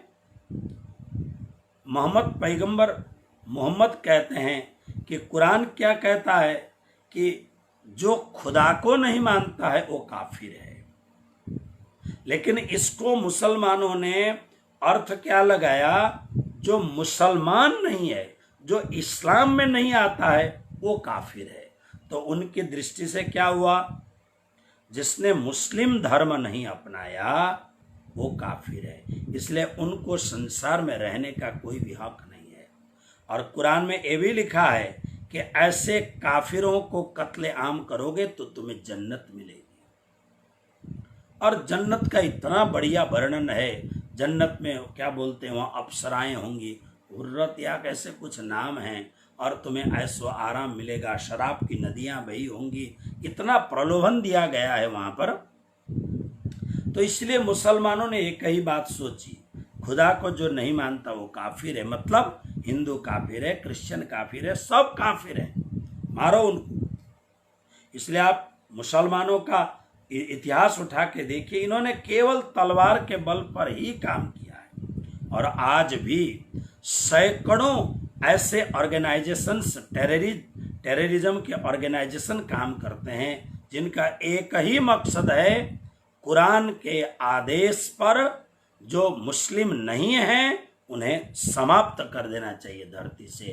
केवल एक खुदा परवरदिगार का साम्राज्य होना चाहिए, मोहम्मद की बोलबाला होना चाहिए, कुरान का बोलबाला होना चाहिए। स्वामी जी ने इस बात को इस ढंग से कहा, ये तुम्हारी दृष्टि गलत है। मोहम्मद मुस्तफ़ा जो हैं उनका कहना ऐसा, क्योंकि मोहम्मद की जो कुरान है वो खुदाई इलाही वाणी है, यानी प्रभु के यहाँ से उत्तरी वाणी है। तो परमात्मा इतना बेरहम नहीं हो सकता है। वो तो बिस्मिल्लाहिर रहमानिर रहीम, वो तो रहमानिर रहीम, वो परम कारुणिक है, करुणापूर्ण है। वो इतना बेरहम नहीं हो सकता है कि एक संप्रदाय को न मानो तो उसको कत्लेआम करो। नहीं, उसका मूल भाव ये है, खुदा, ईश्वर, परमात्मा जिससे ये संपूर्ण सत्ता चलती है, उसका अगर तुम ऐसा नहीं मानोगे तो तुम काफिर हो। जो नास्तिक हैं वो काफिर हैं। ये कहने का भाव स्वामी जी, तो स्वामी जी ने लालदास जी के साथ चर्चा की। अगर इस आधार पर हम कुरान को जरा ध्यान से अध्ययन करेंगे तो कुरान के आधार पर हम इन लोगों को समझा सकते हैं। क्योंकि पहले हमें लड़ाई झगड़ा नहीं करनी है, पहले हमें बातों से समझानी है। अगर माने तो तब अब आज से यानी विक्रम संवत 1731 से जब स्वामी जी को ये बांग सुनाई दिया, तब से स्वामी जी के विचार में कुरान ने प्रवेश किया। इससे पहले बिल्कुल हाँ, उनके ध्यान में जरूर था, लेकिन अब उन्होंने देखा कि नहीं, हमें इस भाव से। इसलिए मैं हमेशा एक बात आपको कहता हूँ मेरे विचार से, कि स्वामी श्री प्राणनाथ जी महाराज के यहाँ पर जो भी मुस्लिम शब्द प्रयोग किए हैं, मुस्लिम मतलब उर्दू शब्द प्रयोग किए हैं, अरबी और फारसी शब्द प्रयोग किए हैं, वो ऐसे ही हैं जैसे आप हरे कृष्ण मूवमेंट में जाइए। हरे कृष्ण मूवमेंट का प्रमुख स्थान है मायापुर, जो बंगाल में है। अभी जो फोर्ड के मालिक हैं, उनके नेतृत्व में विश्व का सबसे बड़ा मंदिर वहाँ बन के तैयार हुआ है, फोर्ड के मालिक। और प्रभुपाद पहली बार न्यूयॉर्क गए, फिर उन्होंने कृष्ण भक्ति का प्रचार किया। तो वो हिंदी में थोड़ी बोले, वो क्या बोलते हैं, बंगाली थे तो बंगाली में थोड़ी बोले। कान्हा आमी बोलते केनो नयन झरे ना। कृष्ण भक्ति में वहाँ कौन समझे। हमें बाइबल पढ़ाया जाता है, तो इसलिए आप जरूर एक किताब पढ़ें। ये जो इसने जो कृष्ण भक्ति वाले जो हैं इस्कॉन, उनके यहाँ एक छोटी सी पुस्तिका है, क्राइस्ट एंड कृष्ण। क्राइस्ट और कृष्ण में इंग्लिश की पुस्तिका है वो, क्राइस्ट एंड कृष्ण, बहुत गजब का पुस्तक है। तो प्रभुपाद ने बाइबल का उदाहरण दिया, बाइबल की बातें समझाई, लेकिन उन्होंने समझाया कि कृष्ण ही पूर्ण पुरुषोत्तम परब्रह्म परमात्मा है। तो स्वामी श्री प्राणनाथ जी महाराज ने विक्रम संवत 1731 से जब उनकी जुबान पर कुरान आ गया, और कुरान लेने का एक ही मकसद है, मात्र एक मकसद, कि मुसलमानों को समझा करके उन्हें हिंदू धर्म की बात समझाई जाए। और प्राणनाथ जी की एक बहुत बड़ी महत्वाकांक्षा थी, औरंगजेब को हिंदू बनाना। असफल प्रयास किया प्राणनाथ जी ने जीवन भर, इसमें प्राणनाथ जी सफल नहीं हुए इस कार्य में, लेकिन उन्होंने अपना पूरा जीवन इसके लिए खपा दिया कि औरंगजेब को हिंदू बनाया जाए। क्योंकि सदगुरु महाराज ने कहा था, कोई बहुत ऊंचे कुल में साकुमार की वासना है, शाकुंडल की वासना है, संभव है कि ये बहुत, और औरंगजेब बहुत अत्याचारी था, महाक्रूर था, लेकिन अपने धर्म पर अतिशय कट्टर था, इतना खुदा परवरदिगार को मानता था। स्वामी जी ने सोचा, ये इतना भयंकर आदमी, अगर इसका पूरा टर्न हो जाए, यू टर्न हो जाए, तो ये भयंकर परम गौरवान्वित भी हो सकता है। इसलिए प्राणनाथ जी ने पूरी कोशिश की कि मोहम्मद को सबसे बड़ा बना करके, मोहम्मद की पूरी प्रशंसा करके, कुरान शरीफ की पूरी प्रशंसा करके औरंगजेब समझ जाए इस बात को। लेकिन प्राणनाथ जी की ये यात्रा जो मोहम्मद को बड़ा बना करके, कुरान को बड़ा बना करके और औरंगजेब को समझा करके लाने का जो प्राणनाथ जी का बहुत बड़ा प्रयत्न था, इस प्रयत्न में श्री प्राणनाथ जी महाराज सफल नहीं हो सके। अब यह बात सब लोग नहीं कह सकते हैं, क्योंकि अपने जो साक्षात परमात्मा जैसे सद्गुरु हैं वो असफल हो गए हैं। अरे भाई, संसार है, हर जगह सब। भगवान कृष्ण महाभारत में शांति दूत बन करके केवल 5 गांव दे दो भिखारी की तरह मांग रहे हैं दुर्योधन से। दुर्योधन ने फटकार दिया, सुई के नोक में जितनी जमीन आ जाए, अय कृष्ण ग्वाला, तू क्या जानता है राजनीति क्या होती है? गायें चराना जानता है, औरतों के साथ नाचना जानता है, लेकिन राजनीति को क्या जानता है तू? एक सुई भर की जमीन हम नहीं देंगे बिना युद्धे न केशवा। जब कृष्ण को उल्टी सीधी बात करी, कृष्ण हार गए। कृष्ण का ये जो शांति दूत बन के जाना था, इसमें कृष्ण असफल हो गए। लेकिन यह असफल होना भी कृष्ण की ही अपनी बात है, वो कहीं असफल थोड़ी होते हैं। तो ये जरूरी नहीं है कि आदमी 100% हमेशा सफल हो जाए।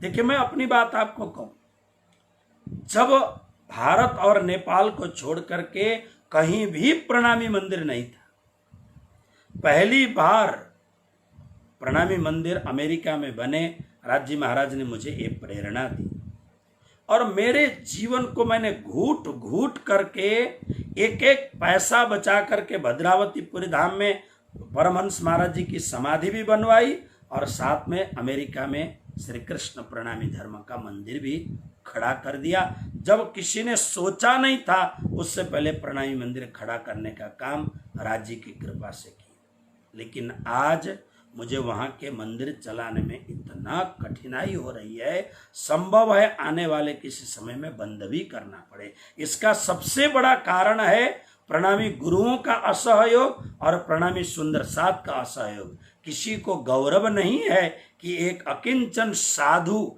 अकेले जाकर के पूरे संसार से झूम करके प्रणामी धर्म का झंडा खड़ा किया है। इस बात के ऊपर न तो गुरुओं को गौरव है, न तो समाज के लोगों को गौरव है। तो अकेला आदमी कितना जूझेगा? जब तक प्राण है तब तक जूझेगा, जब प्राण फिर तो कुछ न कुछ होगा। आगे तो राज्य जानेंगे। इसलिए आदमी हमेशा सही काम में, अच्छे काम में भी आदमी हमेशा सफल नहीं हो सकता है। आज की दुनिया में सफल होने के लिए मैंने सीखा है बड़े बड़े लोगों से, कूटनीति होनी चाहिए, षड्यंत्र होना चाहिए, सामने एक बात और पीछे और बात बोलना, ये हमसे होता नहीं। हम तो मुंह फट आदमी हैं, साधु हैं बिल्कुल। इसलिए जो है वही बात करते हैं, इसलिए भी हम कई बार असफल हो जाते हैं। अब सोचते हैं कि दाढ़ी सफेद हो चुकी है, उत्तरार्ध में जीवन लग चुका है, अब क्या करेंगे इस सब राजनीति कर करके। राज्य जो काम कराएंगे बेखौफ होकर के वो काम करना है, पूरी ईमानदारी के साथ। और जब राज्य विश्राम दें तो उनके चरणों तले पहुंच जाएंगे, लेकिन उल्टा सीधा काम नहीं करेंगे। ये सीधी बात है। भले हम असफल हो जाएं, अपने लिए थोड़ी करते हैं। अपने लिए करना होता तो 1994 का मैं अमेरिका गया हूं, तब से आज तक अगर अपने लिए किया होता तो भारत में 3-3, 4-4 मर्सिडीज मेरे आगे पीछे घूमते और बड़े बड़े नौकर चाकर आगे पीछे घूमते। नहीं, आज भी 1994 पहले जैसा टहल किशोर था वही साई फटे चिथड़े पहनने वाला सामान्य टहल आज भी मेरे गैरेज में गाड़ी देखेंगे, छोटी सी गाड़ी आज भी पड़ी हुई है और आज भी मेरे अकाउंट में आपको पैसा नहीं मिलेगा। बस राज्य की इच्छा है जो करना है। तो अब जब ऐसे किए तो अब फिर क्या गड़बड़ करना है? भले जो राजनीति करते हैं करने दें, कूटनीति करते हैं करने दें, षड्यंत्र करते हैं करने दें। हमने तो एक ही बात सोची थी, अमेरिका की धरा पर कृष्ण प्रणामी धर्म का अनुगूंज हो। हमने ये सोचा था कि अमेरिका की धरती पर प्राणनाथ का जय जयकार हो, यही तो सोचा था। और क्या सोचा था? तो सारे गुरुओं को साथ देना चाहिए था, सारे सुंदर साथ को साथ देना चाहिए था, नहीं देते हैं। मेरा दुर्भाग्य है इसमें, या समय ठीक है।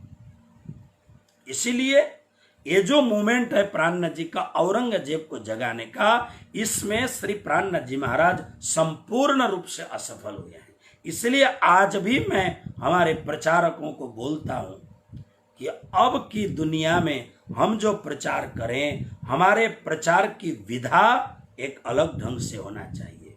हमारा संप्रदाय विशुद्ध श्री कृष्ण प्रणामी धर्म संप्रदाय है। इसलिए श्री प्राणनाथ जी महाराज ने औरंगजेब को जगाने के लिए जो राजनीतिक जो उन्होंने एक कार्य किया था, इसको हम जरूर, प्राणनाथ जी की एक फिलॉसफी है और पूरी दुनिया के सामने एक सर्वधर्म समभाव की भाई कि वेद में जो बात कही गई है, मोहम्मद ने वही बात कही है, जीसस ने वही बात कही है, बड़े बड़े धर्माचार्यों ने वही बात कही है कि किसी भी धर्म में हिंसा करने को नहीं कहा है, दया करुणा से आप्लावित होना चाहिए, यही बात कही है। कुरान भी वही एक ईश्वर को मानता है, वेद भी एक ही ईश्वर को मानता है।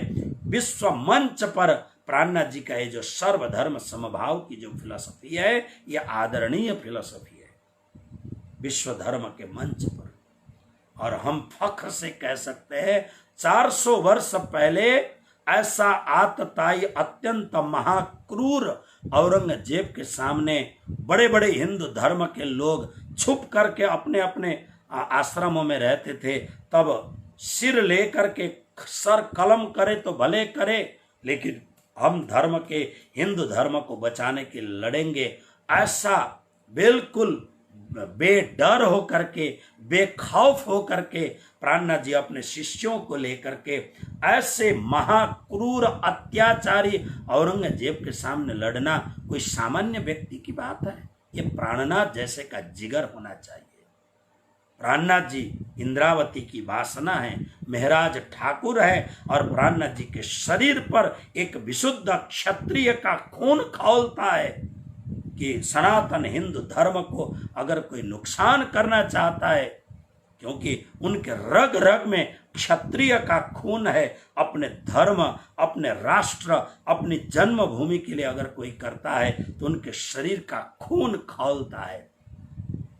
इसलिए और पंच शक्ति उनके भीतर विराजमान, कौन कर सकता है ऐसा काम? ये तो हमारे प्राणनाथ प्रभु थे, जो कोई डर नहीं है, बेखौफ होकर के दिल्ली में इधर से उधर जाते हैं और औरंगजेब को चिट्ठी लिख के भेजते हैं, तुझे मानना पड़ेगा मैं जो कह रहा हूं, है ना।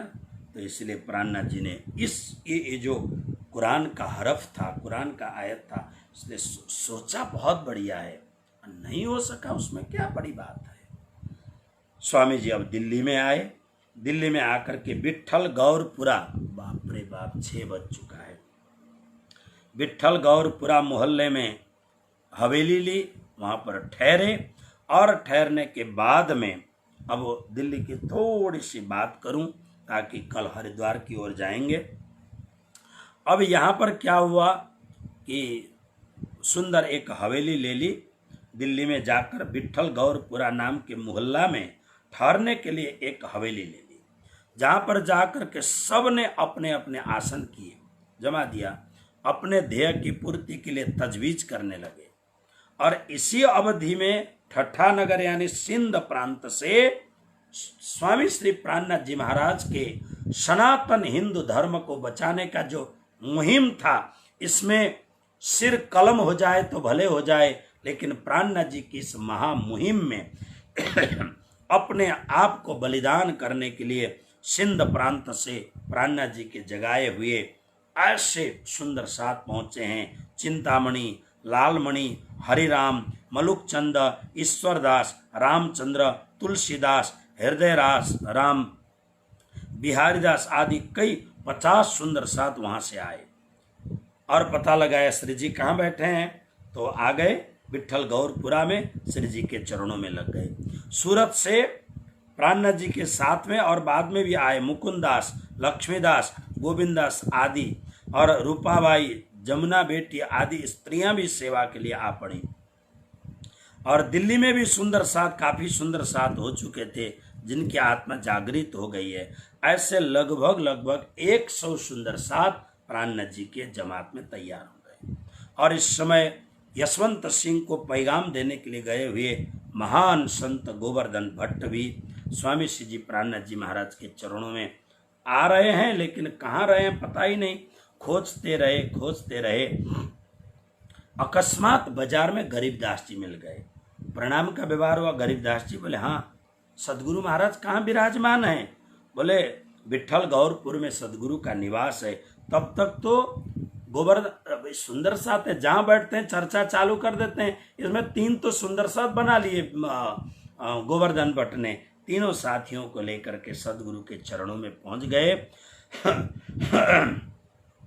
और अलौकिक सदगुरु महाराज क्या करते हैं, अब योजना बनाते हैं औरंगजेब को चिट्ठियां लिखी जाए। एक इतने समृद्ध लर्नेड पर्सन, सुंदर सा विद्वान है, सबको बैठा दिया, कुरान का अध्ययन करो, शास्त्र का अध्ययन करो और बढ़िया से चिट्ठी लिखने की तैयारी करो। एक और स्वामी जी स्वयं दिन रात वाणी की चर्चा करते हैं, सद्गुरु परम धाम की चर्चा करते हैं। इससे दोनों काम होता है। राजनीति में दखल देने लग गए, जो वर्तमान हिंदू धर्म को समाप्त करने की जो मुगलों की राजनीति चल रही थी, इन मुगलों को समझाने के लिए, क्योंकि प्राणनाथ जी तो राजनीति के प्रकांड पंडित हैं। अभी तो उनके मूंछ की रेखाएं नहीं आई थी, तभी मंत्री बन चुके थे। इसलिए राजनीति के वो प्रकांड पंडित हैं, इसलिए सेवकों को लगा दिया ऐसे, इसलिए ऐसा इंफ्रास्ट्रक्चर बनाने। इधर अपना जो सदगुरु महाराज ने जो काम दिया, सुंदर साथ को, परम धाम के सुंदर साथ को बटोरने का, वो भी काम चालू हो गया। तब इस समय क्या हुआ, यहाँ पर श्री जी का अलौकिक ब्रह्म ज्ञान, माया, ब्रह्म तथा क्षर, अक्षर, अक्षरातीत के स्वरूप को समझाने वाले रहस्यपूर्ण तारतम के गूढ़ वचन सुने। दयाराम, चंचलदास, हरिप्रसाद, हरिकरण, भिखारीदास आदि अनेक जिज्ञासु जो बड़े अच्छे सुंदर सा तारतम ग्रहण किया। लगभग 6 महीने तक स्वामी जी यहाँ विराजे और सुंदर साथ को ब्रह्मानंद रस का रसपान कराते रहे। यहाँ पर उसके बाद में दयाराम नयन सुख भाई के आग्रह परवश यहाँ से उठ करके स्वामी जी लाल दरवाजा के मोहल्ला में चले गए। यहाँ पर वे बहुत दिनों तक वेद, वेदांत, भागवत, गीता आदि के प्रसंग अनुसार अलौकिक चर्चा होती रही। वहाँ पर लोगों के द्वारा पता लगा कि औरंगजेब हिंदुओं को बहुत बड़ी घृणा की दृष्टि से देखता है, यहाँ तक कि हिंदुओं को काफिर कहता है, उनका मुख भी नहीं देखना चाहता है और अपने को मोमिन कहता है। मुसलमान में मोमिन एक बहुत बड़ा शब्द है। हमारे यहाँ पर जिसको ब्रह्म सृष्टि कहा जाता है उसको मोमिन कहते हैं। वो लोग मोमिन मतलब जिसका हृदय करुणा से पिघलता हो। अब औरंगजेब अपने को मोमिन माने लेकिन महाक्रूर है। स्वामी जी सब सुनते हैं और देखते हैं कि इन लोगों को ज्ञान तो है नहीं, लेकिन शरीयत माने कर्मकांड, केवल शरीयत के ऊपर लगे हुए हैं। तब श्री जी को निश्चय हो गया उसके हृदय के अब अंधकार को हटाने के लिए और मुझे कुछ युक्ति करनी पड़ेगी, नहीं तो सफलता प्राप्ति नहीं होगी। अतः एकांत में जाकर इसके लिए उपाय सोचने लग गए। इस प्रकार निश्चय करके यहाँ से सहारनपुर बोडिया के लिए रवाना हो गए। अब स्वामी जी सोचा दिल्ली में रह करके काम शायद न हो, इसलिए बोडिया के तरफ चले गए। बोडिया में एक सिरदार नाम के क्षत्रिय बड़ा श्रद्धालु भक्त रहता था। उसकी श्रद्धा और आग्रह देखा तो उसके यहाँ ठहरे स्वामी जी। उसने तन मन धन से श्री जी की बहुत सेवा की। इस वक्त पर यहाँ महामारी ने, कोई रोग, जैसे अभी कोरोना है, ऐसा एक महामारी का रोग आ पड़ा, जिसके चपेट में श्री जी के दामाद के बहुत सुंदर साथ, इसमें नाग जी भाई श्री जी के बहुत अच्छे सेवक थे, वो चल बसे और धाम जाने के वो चल बसे, परंतु स्वामी जी ने अपने तपल से उसे जीवित कर मृत्यु के मुख से बचा लिया। स्वामी जी गरीब नाग जी भाई बिल्कुल मर चुके थे। स्वामी जी बैठ गए, ऐसे कैसे हो सकता है कि राज जी महाराज मेरे सुंदर साथ को तुरंत ले लें। तो स्वयं श्री प्राणनाथ जी महाराज में इतना आत्मबल था, उन्होंने मृत्यु के मुख से उसको छुड़ा करके ले आए। सुंदर साथ सब ने धन्य हो श्री जी, धन्य हो, ऐसे कहने लग गए। बुढ़िया से निर्मल दास जी 3-4 महात्माओं को लेकर के आए और 3-4 महात्माओं को लेकर के वहाँ नज़दीक में खड़करी के राजा को जागृत करने के विचार से गए। धर्म रक्षा के काम से कुछ न कुछ आएगा, गए, लेकिन राजा नहीं जाग सका, क्योंकि उसके मस्तिष्क में और ही कुछ था। 12 दिन बाद निर्मल दास जी वापस आए, श्री जी के पास लौट आए। तब श्री जी ने औरंगजेब को जागृत कर अपने काबू में लाने के लिए एक प्रकरण लिखा, जिसका नाम है बिना एक हम। फिर इस प्रकरण को इस्लाम की महत्ता सूचक शब्दों से परिवर्तन करके भीम भाई और लालदास जी के हाथ में औरंगजेब को पर लिख भेजा और इनको भेजा। ये दोनों बोडिया से चलकर दिल्ली आए वापस। यहाँ पर दिल्ली में आकर के औरंगजेब बादशाह के से मिलने के लिए तजवीज करने लगे, और इधर बोडिया में भीम भाई और लालदास जी के चले आने के बाद श्री जी को पता लगा और औरंगजेब संदेश भेजा, ये सब कार्य होने लग गया। इस प्रकार से स्वामी श्री प्राणनाथ जी महाराज अब कई प्रकार से औरंगजेब को समझाने की तैयारी करते हैं, लेकिन स्वामी जी ने देखा, विचार किया, एकदम एकांत में बैठ करके लगता है कि अभी ये काम जल्दी होने वाला नहीं है। इसीलिए स्वामी श्री प्राणनाथ जी महाराज ने कांजी भाई को दिल्ली भेजा और लालदास जी आदि को कहलवा भेजा, देखो अभी मुझे अंतर की प्रेरणा नहीं हो रही है, तुम लोग वापस आ जाओ, फिर जब राजी महाराज कृपा करेंगे तब फिर दोबारा इस मुहिम को छेड़ेंगे, अभी आ जाओ। आए, सहारनपुर आने के बाद में फिर विचार किया अब क्या करें। तो उसी समय विक्रम संवत 1735 में हरिद्वार में महाकुंभ का मेला लगा हुआ था। स्वामी जी ने सोचा अब जाते हैं हरिद्वार में महाकुंभ मेले में, और वहां जाकर के सारे जो ये जो हिंदू धर्म के धर्माचार्य हैं उन सब को जगाएंगे और उन सब को कहेंगे कि हिंदू धर्म के लिए आपस में झगड़ा मत करो, एक बनो। हिंदू के यही तो सबसे बड़ी बात है, एक होते ही नहीं, सब झगड़ते रहते हैं। इसीलिए प्राणनाथ जी ने सोचा अब मैं हरिद्वार जाता हूँ। तो प्राणनाथ जी हरिद्वार के, प्राणनाथ जी देखते अपने यात्रा के दरम्यान में जहाँ भी तीर्थ स्थान आता है वहाँ जरूर जाते हैं। स्वामी जी दिल्ली आते हुए, दिल्ली से पहले जब मेरता से दिल्ली की ओर आ रहे हैं, बीच में गोकुल पड़ा, गोकुल में गए, परमण रेती में जाकर के आनंद लिया, श्री जमुना जी में स्नान किया, वहाँ के पंडे पुरोहितों को दान दिया। प्राणनाथ जी ये सब किए। मथुरा गए और मथुरा के पंडे प्रसिद्ध हैं, पंडों को दान दिया, मथुरा के पेड़े भी जरूर खाए होंगे। फिर वृंदावन गए, वृंदावन की परम पावन दिव्य भूमि का उन्होंने दर्शन भी किया और लोगों को अपने दर्शन से लाभान्वित किया। कई लोगों के स्नेह सखी जी महाराज ने यहाँ लिखा है, बहुत सारे कृष्ण भक्तों को वहाँ अक्षरातीत परब्रह्म परमात्मा शुद्ध सच्चिदानंद घन श्री कृष्ण की भक्ति के विषय में बताया। आप कृष्ण कहते हो, लेकिन कृष्ण कृष्ण सब कोई कहे, पर भेद न जाने कोई। आप अक्षरातीत परब्रह्म परमात्मा को पहचानो।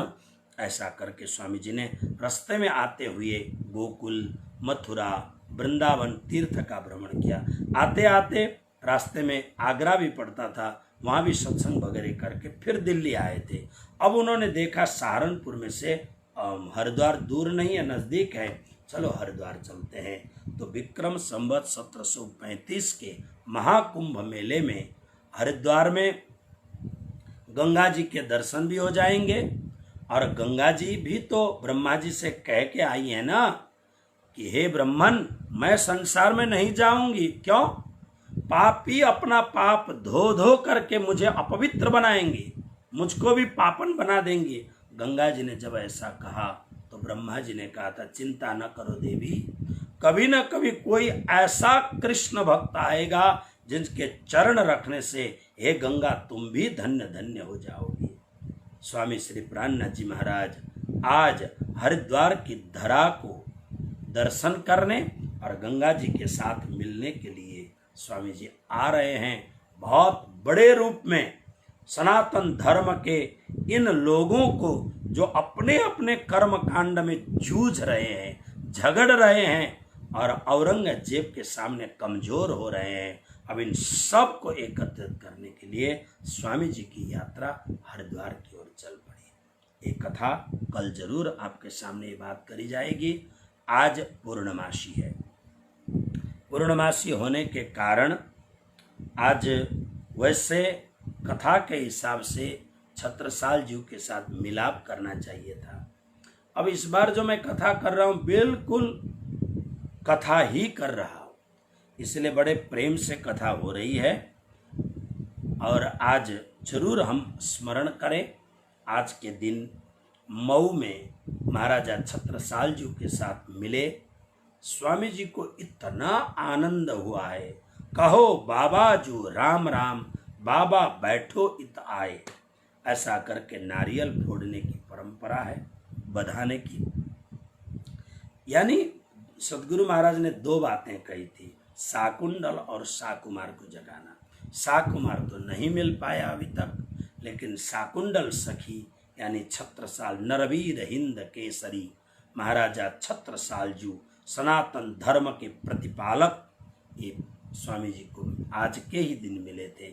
इसलिए आज का दिन प्रणामी समाज के लिए रक्षाबंधन, जनेऊ पूर्णिमा के साथ साथ में इसलिए भी बहुत ऐतिहासिक और पावन दिन है कि महाराजा छत्रसाल जी और उनके परम सदगुरु, विश्व के महान सदगुरु श्री जी साहेब के मेल मिलाप हुआ था।